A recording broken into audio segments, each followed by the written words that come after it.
পেহেলগাঁও হামলা এবং অপারেশন সিন্দুর নিয়ে সংসদের বিতর্কে কিছুক্ষণ আগে অংশ নিয়েছেন প্রিয়াঙ্কা গান্ধী। আর প্রিয়াঙ্কা গান্ধীর বক্তব্যের পরেই ফের শুরু হয়ে গেল তার সঙ্গে ইন্দিরা গান্ধীর তুলনা। তীব্র শ্লেষের সঙ্গে এদিন প্রিয়াঙ্কা গান্ধী আক্রমণ করেছেন প্রতিরক্ষামন্ত্রী রাজনাথ সিং এবং স্বরাষ্ট্রমন্ত্রী অমিত শাহকে। প্রতিরক্ষামন্ত্রী রাজনাথ সিংকে বলেছেন যে আপনি বললেন যে পাকিস্তানের কাছে শরণ নেওয়া ছাড়া আর কোনো উপায় ছিল না, তা আপনারা শরণ দিলেন কেন? এই প্রশ্নের উত্তর যখন আমরা চাইছি তখন আপনি চলে গেলেন ইতিহাসে, নেহেরুতে, ইন্দিরাতে, এমনকি আমার মা সোনিয়া গান্ধীর অশ্রুতেও। কিন্তু ট্রাম্পের কথার কোনো উত্তর দিচ্ছেন না কেন? একইভাবে তিনি আক্রমণ করলেন স্বরাষ্ট্রমন্ত্রীকে। তিনি বললেন যে আমাদের সমস্ত মন্ত্রী এবং সাংসদদের জন্য নিরাপত্তার ব্যবস্থা আছে, কিন্তু ওই মানুষগুলোর জন্য সেদিন কেন নিরাপত্তার ব্যবস্থা ছিল না? আপনারা সরাসরি শুনুন প্রিয়াঙ্কা গান্ধীর এই বক্তব্যটি। आदरणीय अध्यक्ष महोदय, मैं आपको धन्यवाद देना चाहती हूं कि इस महत्वपूर्ण मुद्दे पर आपने मुझे बोलने का मौका दिया। ये अलग बात है कि सत्ता पक्ष के लोग सब मेरे बोलने से पहले ही भाग गए। आइए आइए, आपको देख के मैं खुश थी कि आप वापस आ गए। सबसे पहले मैं उन सैनिकों, उन जवानों, उन अफसरों को नमन करना चाहती हूँ जो हमारे देश के रेगिस्तानों में, हमारे देश के घने जंगलों में, बर्फीले पहाड़ियों पे हमारी देश की रक्षा करते हैं, जो हर पल देश के लिए अपनी जान देने के लिए तैयार रहते हैं। 1948 से लेकर अब तक, जब से पाकिस्तानी रेडर्स ने कश्मीर पे हमला किया, तब से लेकर अब तक हमारी देश की अखंडता की रक्षा करने में उनका बड़ा योगदान है। हमारी आज़ादी अहिंसा के आंदोलन से हासिल हुई, लेकिन जैसे मैंने कहा, उसको कायम रखने के लिए हमारी सेना का बहुत बड़ा योगदान है। अध्यक्ष महोदय, कल मैं सदन में बैठी हुई सबके भाषण सुन रही थी। आदरणीय रक्षा मंत्री महोदय ने बोला, सत्ता पक्ष के कई मंत्रियों ने बोला। 1 घंटे का रक्षा मंत्री जी का लंबा भाषण था। सुनते सुनते एक बात मुझे बहुत खटक रही थी। उसके बाद जब दूसरे भाषण भी सुने आपके सत्ता पक्ष के, तब भी ये बात बार बार मेरे मन में आ रही थी कि सारी बातें कर ली, ऑपरेशन सिंदूर की बात कर ली, आतंकवाद की बात कर ली, देश की रक्षा की बात कर ली, इतिहास का पाठ भी पढ़ा दिया, लेकिन एक बात छूट गई। उस दिन 22 अप्रैल 2025 को जब 26 देशवासियों को अपने परिवार के सदस्यों के सामने खुलेआम मारा गया, तो ये हमला कैसे हुआ, क्यों हुआ?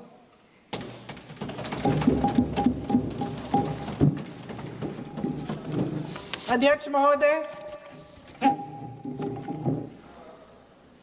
ये लोग बैसारन वैली में, पहलगाम के पास कश्मीर में क्या कर रहे थे? आजकल पब्लिसिटी का दौर है, प्रचार का ज़माना है। कुछ समय से हमारी सरकार ये प्रचार कर रही थी कि कश्मीर में आतंकवाद ख़त्म हो गया है, कि कश्मीर में शांति है, अमन चैन है। प्रधानमंत्री जी ने खूब भाषण दिए, देशवासियों को कहा कि चलिए कश्मीर चलिए, सैर करिए। कई बार मैंने ये भी देखा मीडिया पर, टीवी पर, कि कश्मीर जाइए, ज़मीन खरीदिए, अब वहाँ अमन चैन है, शांति का वातावरण है। इसी बीच शुभम द्विवेदी, एक कानपुर के नौजवान, और उनके पूरे परिवार ने तय किया कि वो कश्मीर जाएंगे। शुभम द्विवेदी की 6 महीने पहले शादी हुई थी। उसकी पत्नी ने कहा कि उनके बीच एक ऐसा रिश्ता था, प्रेम और दोस्ती का ऐसा रिश्ता था कि वो एक दूसरे को बच्चों की तरह हंसाते थे। सोशल मीडिया पर एक वीडियो भी जारी है जिसमें पूरा परिवार एक साथ बैठा हुआ ताश खेल रहा है और ऐसे हंस रहे हैं कि उस वीडियो को देख के किसी का भी दिल टूट जाए कि इस परिवार को इस तरह से उजड़ने क्यों दिया हमने। 22 अप्रैल 2025 को बैसारन वैली में मौसम का मिजाज अच्छा था। जैसे हर रोज लगातार 1000 से 1500 लोग वहां पहुंचते थे, उसी तरह से उस दिन भी तमाम पर्यटक वहां पहुंचे। वहां का रास्ता आसान नहीं है अध्यक्ष महोदय जी, जंगल से जाना पड़ता है, पहाड़ों के बीच जाना पड़ता है, घोड़े से जाना पड़ता है। ये परिवार वहां पहुंचे, मौसम सुहाना था, उनके बच्चे ट्रैम्पोलिन पे खेल रहे थे, कोई जिपलाइन कर रहा था, कोई चाय पी रहा था, तो कोई कश्मीर की सुंदर वादियों की ठंडी हवा का मज़ा ले रहा था। शुभम अपनी पत्नी के साथ एक स्टॉल पे खड़े थे, तभी अचानक 4 आतंकवादी जंगल में से निकलते हैं और शुभम को वहीं अपनी पत्नी के सामने मार डालते हैं।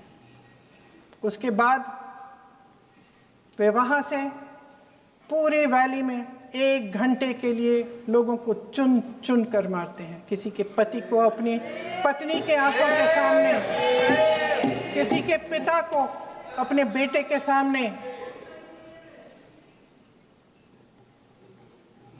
चुन चुन कर 26 लोगों को मार डालते हैं। शुभम की पत्नी घबराकर वहां से भागने की कोशिश करती है, अपनी जान बचाने के लिए जंगल की तरफ दौड़ती है।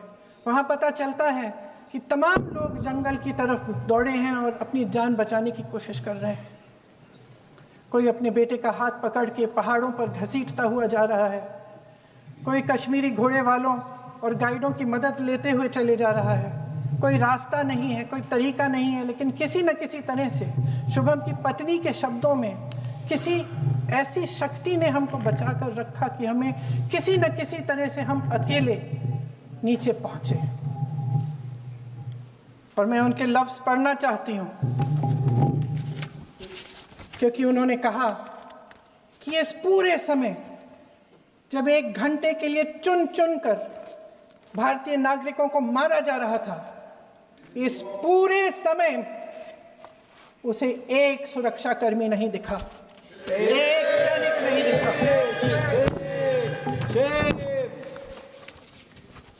शुभम की पत्नी ने कहा, कोट, मैंने अपनी दुनिया को खत्म होते हुए देखा, अपनी आंखों के सामने एक सिक्योरिटी गार्ड नहीं था।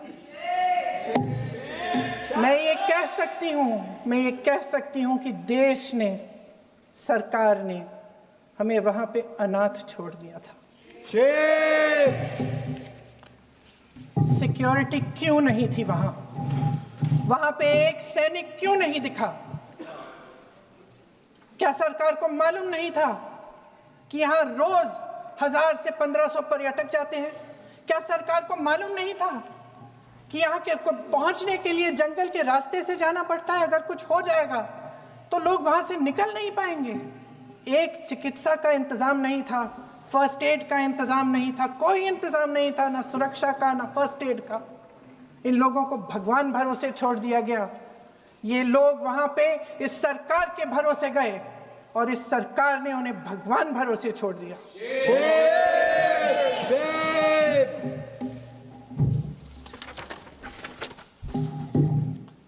मैं पूछना चाहती हूं, ये किसकी जिम्मेदारी थी? इस देश के नागरिकों की सुरक्षा की जिम्मेदारी किसकी है?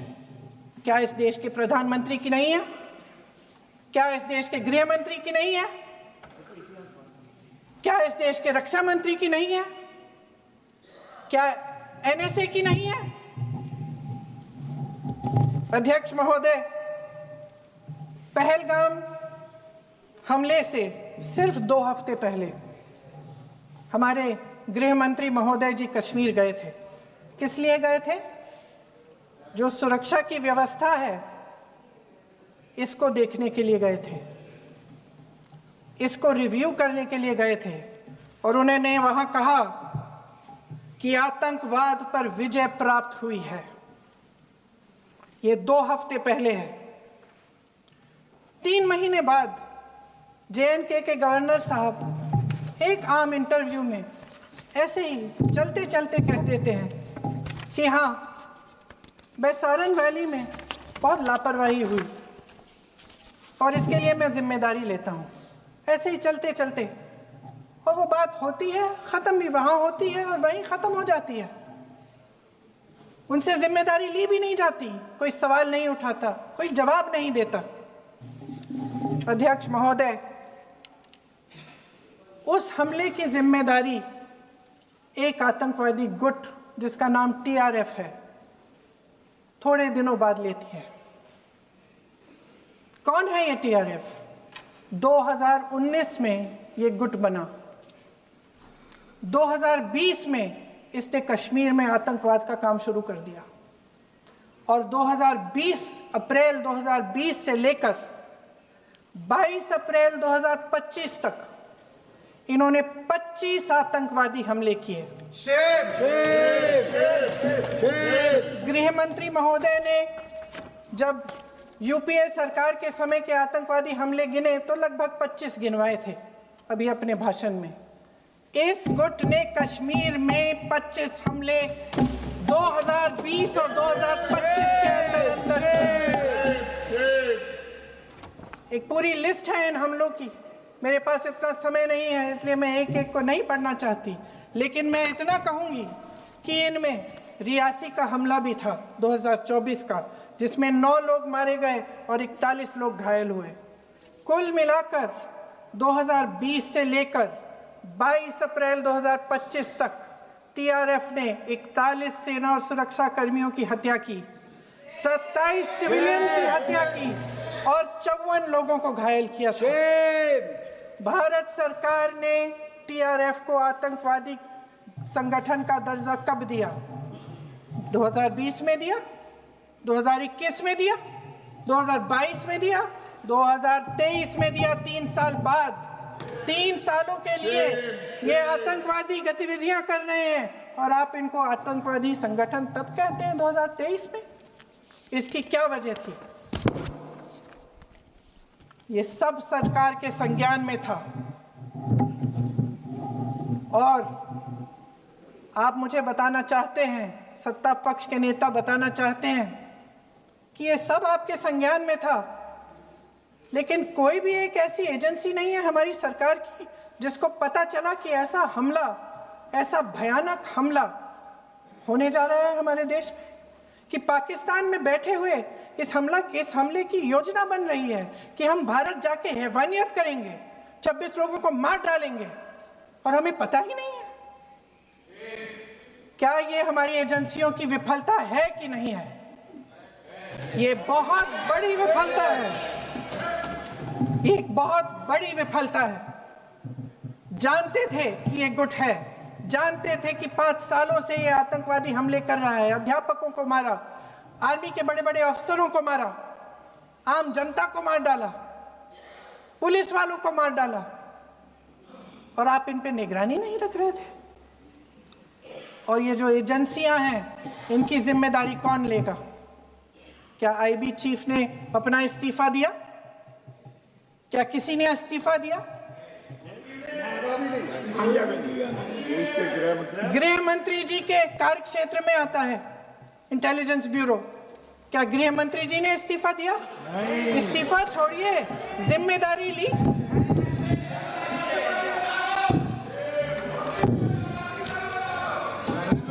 साहब देखिए, इतिहास की बात आप करिए, मैं वर्तमान की बात करना चाहती हूँ। आपको तो एक बहाना चाहिए, आपको तो एक बहाना चाहिए। पूरे परिवार का नाम गिनवा देते हैं, अरे अपनी जिम्मेदारी खुद लीजिए। 11 सालों के लिए तो सत्ता में आप हैं। अभी नेहरू को छोड़ नहीं रहा। कल माननीय गौरव गोगोई जी ने अपने भाषण में पूछा गृह मंत्री जी से, क्या आपकी जिम्मेदारी नहीं थी? मैं देख रही थी। राजनाथ जी, रक्षा मंत्री जी यूं यूं अपना सर हिला रहे थे, कुछ बोले नहीं।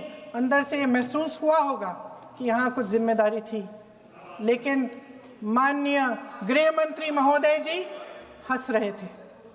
वे हंस रहे थे।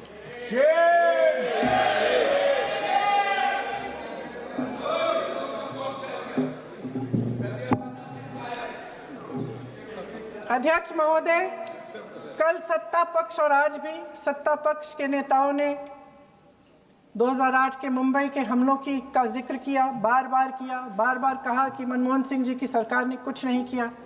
ये तो जानकारी होगी ना कि उसी समय जब वो आतंकवादी हमला चल रहा था तभी उन आतंकवादियों को मार डाला था। एक बचा था और उसको भी फांसी दे दी थी 2012 में। महाराष्ट्र के मुख्यमंत्री ने इस्तीफा दिया।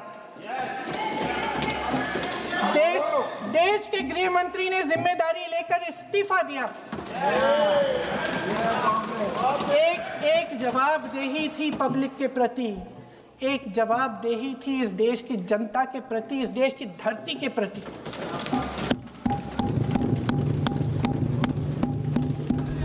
राजनाथ जी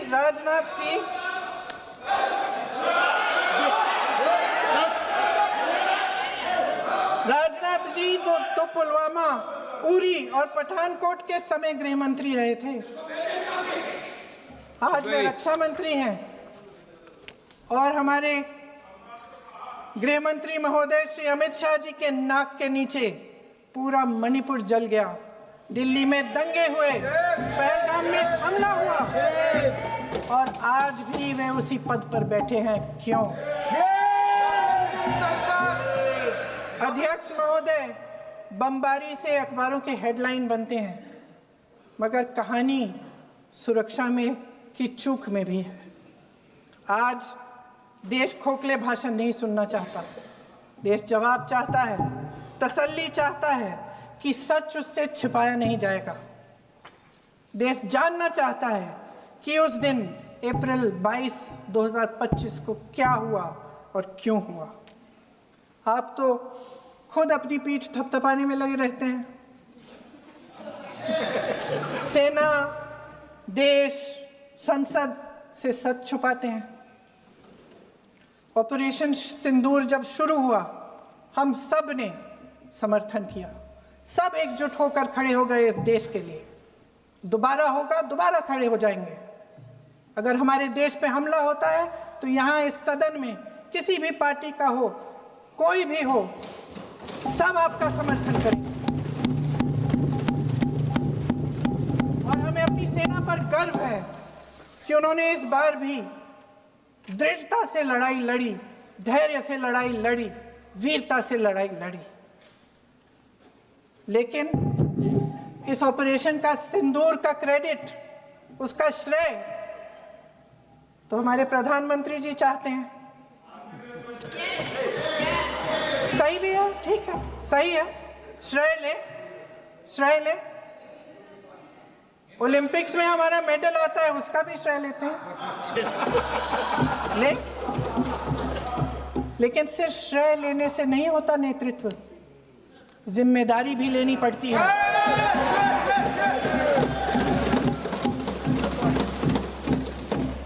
देश के इतिहास में ये पहली बार हुआ, देश के इतिहास में ये पहली बार हुआ कि जंग होते होते ही रुक गई। रुक गई है जी। और इस रुकावट का ऐलान हमारी सरकार, हमारी सेना नहीं करती, अमेरिका के प्रेसिडेंट करते हैं, अमेरिका के राष्ट्रपति करते हैं। ये हमारे प्रधानमंत्री महोदय की गैर जिम्मेदारी का सबसे बड़ा प्रतीक है। आज गृह मंत्री जी ने इस बात पर उल्लेख किया। उन्होंने कहा, उनके शब्दों में उन्होंने कहा कि पाकिस्तान के पास शरण में आने के बजाय कोई चारा ही नहीं था। आपने शरण दिया क्यों? वो आते हैं आपके देश के अंदर, लोगों को मार डालते हैं और आप उनको शरण दे रहे हैं। क्यों दिया शरण? इसका जवाब क्यों नहीं दिया है एक भी भाषण में? जैसे ये बात उठी, शरण की बात की, हमारे गृह मंत्री जी ने इतिहास में चले गए। नेहरू ने क्या किया, इंदिरा गांधी ने क्या किया, यहां तक कि मेरी मां के आंसुओं तक चले गए। लेकिन इस सवाल का जवाब नहीं दिया कि ये सीज फायर हुआ क्यों, ये जंग रुका क्यों, और तब क्यों रुका जब दुश्मन के पास कोई चारा नहीं था हमारे श्रेय में आने के बजाय। क्यों रुका ये जंग? इसका जवाब नहीं दिया। धन्यवाद। आप देंगे?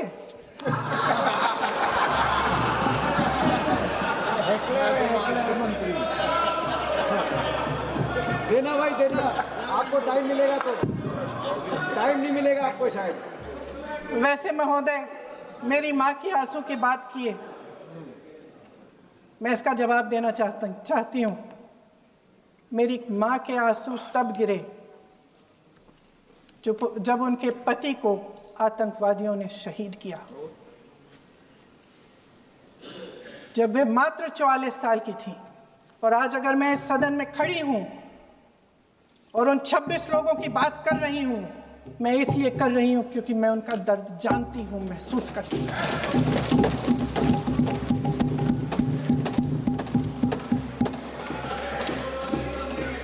अध्यक्ष महोदय, मैंने कहा कि देश का नेतृत्व सिर्फ उपलब्धियों का श्रेय लेने से मजबूत नहीं होता।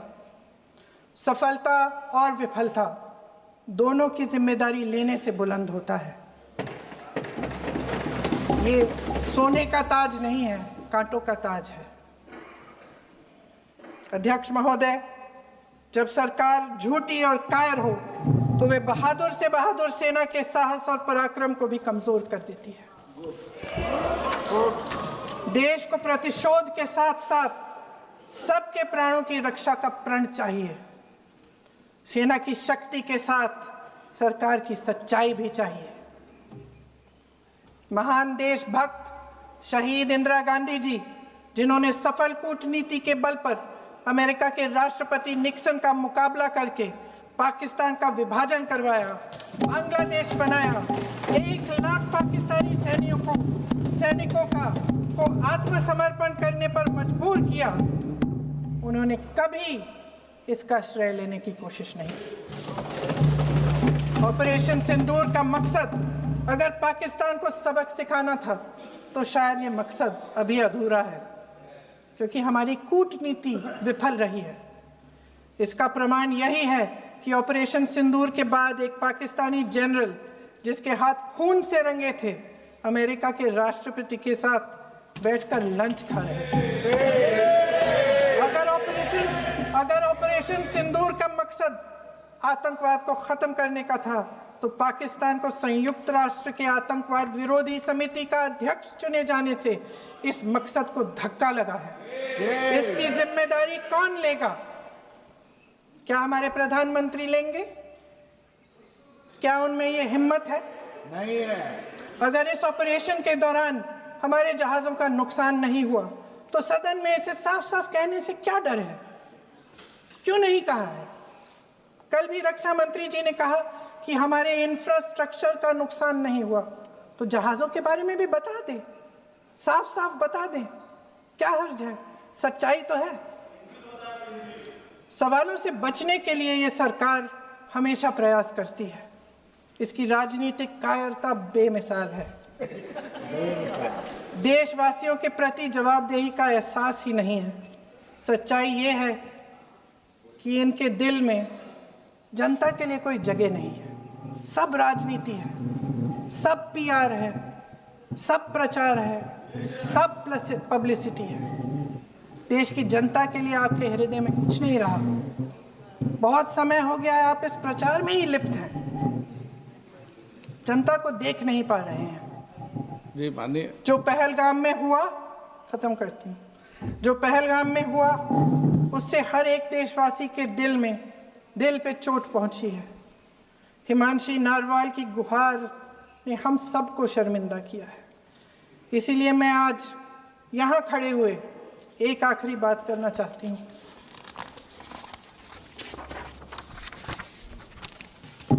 इस सदन में लगभग सभी के पास सुरक्षा है, सुरक्षा की व्यवस्था है।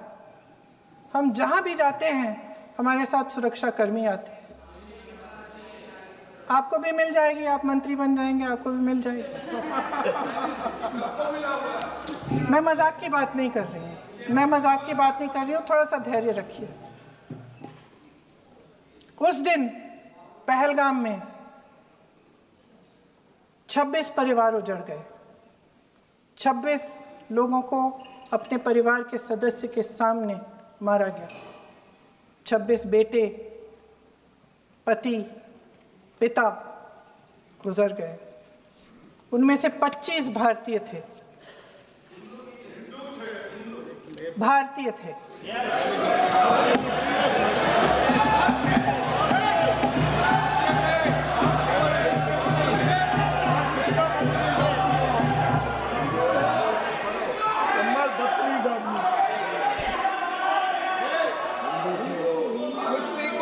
जितने भी लोग बैसारन वैली में थे और जो 25 भारतीय मारे गए, उनके लिए कोई सुरक्षा नहीं थी। आप कितनी भी ऑपरेशन कर डालें, आप इस सच्चाई के पीछे छुप नहीं सकते, इसे नकार नहीं सकते। आपने उनको सुरक्षित नहीं किया। कोई शर्म नहीं है और ना कभी होगी। सुन लीजिए, सुबह भी मैं शिव मंत्र बोल के आई हूं। इनको क्या पता शिव मंत्र क्या है? शिव मंत्र इनका खत्म कर लूं अपना भाषण। शिव मंत्र। मैं एक बार उन 25 भारतीयों के चुप रही। मैं एक बार उन 25 भारतीयों के नाम इस सदन में पढ़ना चाहती हूं, ताकि यहां बैठे हर सदस्य को यह एहसास हो कि वे भी हमारी तरह इंसान थे, किसी राजनीतिक बिसात के मोहरे नहीं थे। वे भी इस देश के बेटे थे, वे भी इस देश के शहीद हैं। उनके परिजनों के प्रति हम सब की जवाबदेही बनती है। उन्हें सच्चाई जानने का हक है। समीर गुहा भारतीय, बिट्टन अधिकारी, मनीष रंजन, हेमंत सुहास जोशी, विनय नारवाल, सुशील नथनियल, अतुल श्रीकांत मोने, सैयद आदिल हुसैन शाह, नीरज वानी, एन रामचंद्रन, संजय लक्ष्मण लेले, माननीय प्लीज, दिनेश अग्रवाल, दिलीप दिल से, कुमार सतपति, JS चंद्रमौली। अब बोलिए, अब आराम से। JS चंद्रमौली, यतीश परमार, S मधुसूदन राव, माननीय सदस्य, नारेबाजी का सदन नहीं है। शैलेश कलाटिया, ये तरीका ठीक नहीं है आपका। मंजुनाथ राव, कौस्तभ गणबोते, शुभम द्विवेदी,